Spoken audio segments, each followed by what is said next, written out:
Kanchipuram వకుడా silks నాణ్యత మా ప్రాధాన్యత. మదీనాగూడ, మియాపూర్, హైదరాబాద్ లో త్వరలో శుభారంభం. Hi everyone. చాలా మంది ఈ మధ్య ఎస్ఐపిస్ అవసరం లేదు, ఎస్డబ్ల్యూపీస్ చేసుకుందాము, ఎస్ఐపిస్ కంటే ఎస్డబ్ల్యూపీలో చాలా బెటర్ రిటర్న్స్ ఉంటాయి అనేసి అందరూ అనుకుంటున్నారు. కానీ ఈ వీడియోలో మనం ఇన్ డీటెయిల్గా తెలుసుకుందాం ఎస్ఐపికి ఎస్డబ్ల్యూపీకి ఏది బెటర్ అనేది. ఓకే, నేను మీ విజయ్ కర్ణం. సో వీడియోకి వచ్చేస్తే కండిషన్స్ ఏంది అసలు ఎస్డబ్ల్యూపీకి ఎస్ఐపిస్కి అంటే ఎస్డబ్ల్యూపీ బెటర్ అని చెప్పడానికి కండిషన్స్ ఏంది? మీకు హ్యూజ్ కార్పస్ ఉంది, ఒక 1 crore ఉంది, 50 lakhs ఉంది, 2 crore ఉంది, మీకు ఎస్ఐపిస్ అవసరం లేదు. ఎందుకు అంటే మీకు దాని నుంచి మీకు మంత్లీ ఇన్కమ్ వస్తుంది కాబట్టి మీకు ఎస్ఐపిస్ అవసరం లేదు. సో మీరు ఎప్పుడైతే ఎస్ఐపిస్ అవసరం లేదు, మీకు SWP is better than SIP అని మీకు ఎప్పుడైనా అనిపించిందంటే మీకు కార్పస్ ఉందా లేదా మీరు ఫస్ట్ చెక్ చేసుకోవాలి. సెకండ్ థింగ్ వచ్చేసి మీరు మంత్లీ ఇన్కమ్ కోసం చూస్తున్నారా లేదా అనేది ఇంపార్టెంట్. మంత్లీ ఇన్కమ్ రిక్వైర్మెంట్ లేకుండా కూడా చాలామంది ఎస్డబ్ల్యూపీలు తీసుకుంటున్నారు. దానివల్ల ఏమవుతుందంటే మీరు లాంగ్ టర్మ్లో మీరు వెల్త్ కాంపౌండింగ్ చేసే ఆపర్చునిటీ పోగొట్టుకొని మీరు మంత్లీ ఇన్కమ్కి తీసేసుకొని దాన్ని లిక్విడేట్ చేసేసుకుంటున్నారు అనమాట. ఆపర్చునిటీ పోగొట్టుకుంటున్నారు. మీకు అవసరం లేకపోతే దాన్ని అట్లానే వదిలిపెట్టేస్తే మీకు ఎవ్రీ 5 yearsకి మీ వెల్త్ అనేది డబుల్ అవుతూ ఉంటుంది కదా. ఫస్ట్ 5 yearsలో 1 crore అనేది 2 crore అవుతుంది. 10 yearsలో 2 crore కాస్త 4 crore అవుతుంది. సిఏజీఆర్ 15% రిటర్న్స్ వస్తాయి మీ ఫండ్స్లలో. సో ఈ ఆపర్చునిటీ మీరు పోగొట్టుకుంటున్నారు కదా. ఎస్డబ్ల్యూపీ మంత్లీ రిక్వైర్మెంట్ ఉంటేనే మీరు ఎస్డబ్ల్యూపీ తీసుకోండి, లేకపోతే అసలు అవసరం లేదు. అండ్ థర్డ్ థింగ్ వచ్చేసి కాంపౌండింగ్ అనేది ఎస్డబ్ల్యూపీలో కూడా అవుతుంది. చాలామంది కాంపౌండింగ్ కాదు అనుకుంటారు, కానీ మీరు ఏదైతే అమౌంట్ విత్డ్రాల్ చేస్తారో విత్డ్రాల్ చేయకుండా పెట్టిన మిగతా అమౌంట్ ఉంటుంది కదా, అక్కడ కాంపౌండింగ్ అవుతుంది. అది మీకు ఇంకా ఇన్ డీటెయిల్గా చూపిస్తాను. సో ఇక్కడ కాంపౌండింగ్ ఎస్డబ్ల్యూపీలో ఎలా అవుతుంది అనే ఒక చిన్న ఎగ్జాంపుల్ తీసుకొని చెప్తున్నాను. ఒక పర్సన్కి ఒక 50 years ఉన్న పర్సన్ ఒక 1 crore ఇన్వెస్ట్ చేశాడు అనుకుందాం. సో అతని రిక్వైర్మెంట్ ఏంది, నెక్స్ట్ 40 years వరకు అతనికి మంత్లీ ఇన్కమ్ రావాలి ఈ 1 crore. ఫర్ సపోజ్ ఇదే పర్సన్ మనకి ఎస్డబ్ల్యూపీ యూజ్ చేసుకోకుండా 1 crore ఎవ్రీ మంత్ ఒక 1 lakh విత్డ్రాల్ చేశాడు అనుకోండి. వితిన్ 10 years 12 years కార్పస్ అంతా జీరో అయిపోతుంది. కాకపోతే ఈ ప్రాసెస్ యూజ్ చేయడం వల్ల ఆ 10 years 12 years కాస్త 40 years వరకు ఎక్స్టెండ్ చేసుకునే ఆపర్చునిటీ మనకు ఉంటుంది అనమాట. సో కాంపౌండింగ్ ఇట్లా గ్రాఫ్ అనేది ఎట్లా ఉంటుంది, నేను ఇంకా నెంబర్స్ చూపిస్తాను. So for suppose 1 crore invest చేసిన పర్సన్ 50 years ఉన్న పర్సన్ 51 year నుంచి 92,000 అతను ఎవ్రీ మంత్ విత్డ్రాల్ చేసినా కూడా రిమైనింగ్ అమౌంట్ ఉంటుంది కదా, అది కాంపౌండింగ్ అవుతూ ఉంటుంది. ఇప్పుడు చూడండి, ఇక్కడ 1 crore ఉంది, 1 crore ఉంది, 1 crore ఉంది, 1 crore 10 lakhs అయ్యింది, 1 crore 20 lakhs అయింది, 1 crore 26 lakhs అయ్యింది. సో ఇట్లా కాంపౌండింగ్ అనేది చేంజ్ అవుతూ ఉంటుంది అనమాట. సో ఇది ఎప్పుడు అవుతుంటుంది, మనము ఎంత అవసరం ఉందో అంత తీసుకున్నప్పుడు మాత్రమే. మనకి కావాల్సిన దానికంటే ఎక్కువ విత్డ్రాల్ చేసామనుకోండి, కాంపౌండింగ్ అనేది ఆగిపోతుంది. ఎస్ఐపి అనేది వెల్త్ క్రియేషన్కి అండి. ఎప్పుడైనా సరే ఎస్ఐపి అనేది వెల్త్ క్రియేషన్కి, ఎస్డబ్ల్యూ అనేది మనం ఇన్కమ్ తీసుకోవడం, మంత్లీ ఇన్కమ్ కోసం ఎస్డబ్ల్యూపీ అనమాట. ఇప్పుడు సపోజ్ ఇదే ఎగ్జాంపుల్లో 50 yearsకి 1 crore ఉంది అంటే వాళ్ళకి అది ఓకే. కానీ అసలు ఏ కార్పస్ లేదు, 1 crore కానీ 50 lakhs కానీ మనకు లేదు అంటే మీరు ఎస్ఐపిస్ చేసుకోవాల్సిందే, మీకు ఆల్టర్నేటివ్ ఏం లేదనమాట. సో ఎస్డబ్ల్యూపీలో మీకు మేజర్ అడ్వాంటేజ్ ఏంటి అంటే మనకు అక్కడ కూడా ఒక స్ట్రాటజీ యూజ్ చేస్తామండి. డెట్ ఫండ్, లిక్విడ్ ఫండ్స్, లేకపోతే ఇంకా ఈక్విటీ ఫండ్స్, ఇట్లా different 3-4 types of funds use చేసుకొని మార్కెట్కి సంబంధం లేకుండా మీకు మంత్లీ ఇన్కమ్ వచ్చేటట్టు మనం స్ట్రాటజీ బిల్డ్ చేసుకోవచ్చు.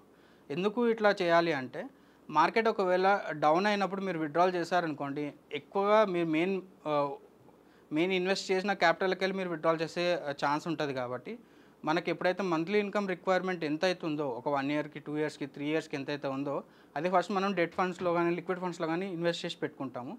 బ్యాలెన్స్ అమౌంట్ ఏదైతే ఉందో అది ఈక్విటీ ఫండ్స్లో ఇన్వెస్ట్ చేస్తాం అనమాట.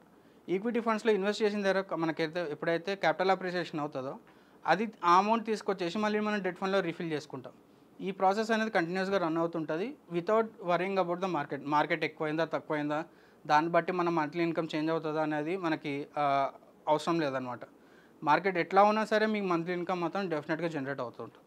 సో ఇక్కడ ఎస్డబ్ల్యూపీలో మనకి ఏమవుతుంది అంటే మార్కెట్ ఎట్లా ఉన్నా సరే మనకి ఇన్కమ్ వస్తుందని మనం ఇంతకుముందు తెలుసుకున్నాం కదా. అట్ ద సేమ్ టైం మనకి ఎంత డ్యూరేషన్ కావాలన్నా అంత డ్యూరేషన్ మనం ఎస్డబ్ల్యూపీ చేసుకోవచ్చు with respective the thumb rules. మనకి 1% కంటే బిలో అంటే 9%, 7%, 8% మనం తీసుకుంటే ఇంకా ఎక్కువ సేఫర్ సైడ్లో ఉంటాం. మోర్ దెన్ 9% మనం పర్ ఇయర్ విత్డ్రాల్ చేస్తాం అనుకోండి, మనం మెయిన్ క్యాపిటల్కి వెళ్ళి విత్డ్రాల్ చేస్తున్నట్లే మనం గమనించాలి. అండ్ నెక్స్ట్ థింగ్ వచ్చేసి ఎస్ఐపి అనేది లాంగ్ టెన్యూర్స్లో చిన్న చిన్న అమౌంట్స్తో మనం క్యాపిటల్ బిల్డ్ చేయడానికి పనికొస్తుంది. And at the same time మనం ఇన్ బిట్వీన్లో మనం విత్డ్రాల్ చేయడానికి అంత ఫ్లెక్సిబిలిటీ ఉండదు. కానీ ఎస్డబ్ల్యూపీలో అట్లా కాదనమాట.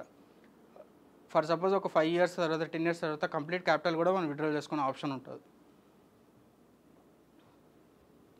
సో చాలామంది ఎస్డబ్ల్యూపీస్లో చేసే మిస్టేక్స్ ఏంటి అంటే, ఎస్డబ్ల్యూపీ చేస్తారు చాలామంది, పెద్ద కార్పస్ పెట్టి ఎస్డబ్ల్యూపీ చేస్తారు, ఆ అమౌంట్ని తీసుకొచ్చి మళ్ళీ ఎస్ఐపీలో పెడతారనమాట.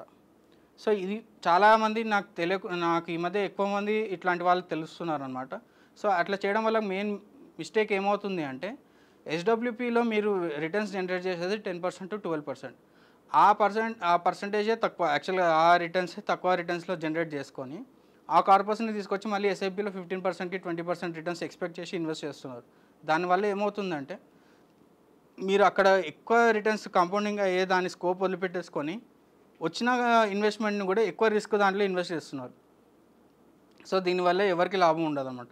సో మీకు అసలు అవసరం లేదు అనుకుంటే దాన్ని అట్లానే వదిలిపెట్టడం, లేకపోతే మీ కార్పస్ ఏదో ఉంటుందో దాన్ని కొంచెం ఒక 20%, 10% ఎక్కువ హై రిస్క్ ఈక్విటీ ఫండ్స్కి ఎక్స్పోజ్ చేయడం will be the best option అనమాట. అండ్ సెకండ్ థింగ్ వచ్చేసి, చాలామంది ఎస్డబ్ల్యూపీ ఈక్విటీ ఫండ్స్ నుంచి ఎస్డబ్ల్యూపీలు చేస్తున్నారు. సో అట్లా చేయడం వల్ల ఏమవుతుంది అంటే, మనం రూపీ కాస్ట్ యావరేజింగ్ ఆ కాన్సెప్ట్ తెలుసుకున్నాం కదా ఇంతకుముందు వీడియోలో. అప్పుడు ఒకవేళ మార్కెట్ డౌన్ అయిందనుకోండి ఈక్విటీ ఫండ్స్లోకి మీరు ఎస్డబ్ల్యూపీ చేసుకోండి, నెంబర్ ఆఫ్ యూనిట్స్ అనేది ఎక్కువ రిడీమ్ అవుతాయి.